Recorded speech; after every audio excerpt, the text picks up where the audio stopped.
சற்று முன் கிடைக்கப்பெற்ற மிக மிக முக்கியமான செய்தி ஒன்று வெளியாகியிருக்கிறது. 5,00,000 கோடி ரூபாய் ஸ்டாலின் ராஜினாமா.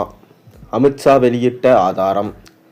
திமுக ஆட்சியில் குவாரியில் நடந்து வரும் முறைகேடு தொடர்பான விஷயம் நாளுக்கு நாள் பூகாங்கரமாக வெடித்து கொண்டிருக்கு.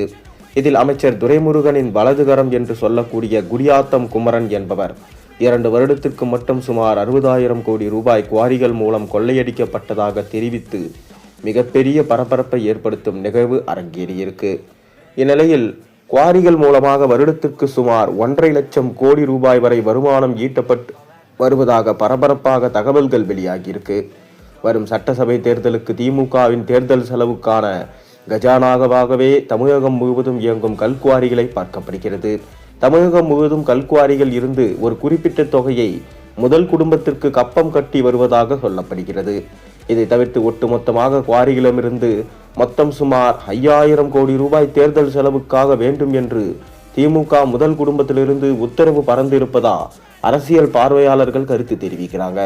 திருநெல்வேலியில மட்டும் சட்டவிரோதமாய் இயங்கி குவாரிக்கு 250 கோடி ரூபாய் அபராதம் விதிக்கப்பட்டதாகவும் அதன் பின்பு சம்பந்தப்பட்ட IAS அதிகாரிகள் மாற்றப்பட்ட பின்பு அதை 25 கோடியாக குறைக்கப்பட்டு அதையும் தவணை முறையில் கட்டலாம் என்று தெரிவித்தது. அந்த அளவுக்கு சட்டவிரோத குவாரிகள் தமிழகத்தில் செயல்படுகிறது. இந்த நிலையில் கடந்த 4 ஆண்டு திமுக ஆட்சியில் மட்டும் மணல் கல் குவாரிகள் மூலம் சுமார் 5,00,000 கோடி ரூபாய் வரை கல்லா கட்டப்பட்டதாக அரசியல் பார்வையாளர்கள் தெரிவிக்கிறாங்க. கிருஷ்ணகிரியில இருந்து கனிம வளங்கள் ஒசூருக்கு கடத்தப்பட்டதுல சுமார் 25,000 கோடி ரூபாய் வரை வருமானம் ஈட்டப்பட்டதா சொல்லப்படுகிறது.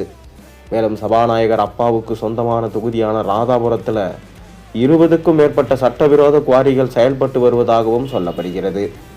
இப்படி கனிம வள கொள்ளை குறித்து தமிழகம் முழுவதும் இயங்கி வரும் குவாரிகள் மொத்த பட்டியலும் அமித்ஷா பார்வைக்கு சென்று இருப்பதா தகவல்கள் வெளியாயிருக்கு. அந்த வகையில் தேர்தல் நெருங்கும் நேரத்தில் இந்த குவாரி விவகாரம் மிக பெரும் அளவில் எதிரொலிக்கும் என்று சொல்லப்படுகிறது.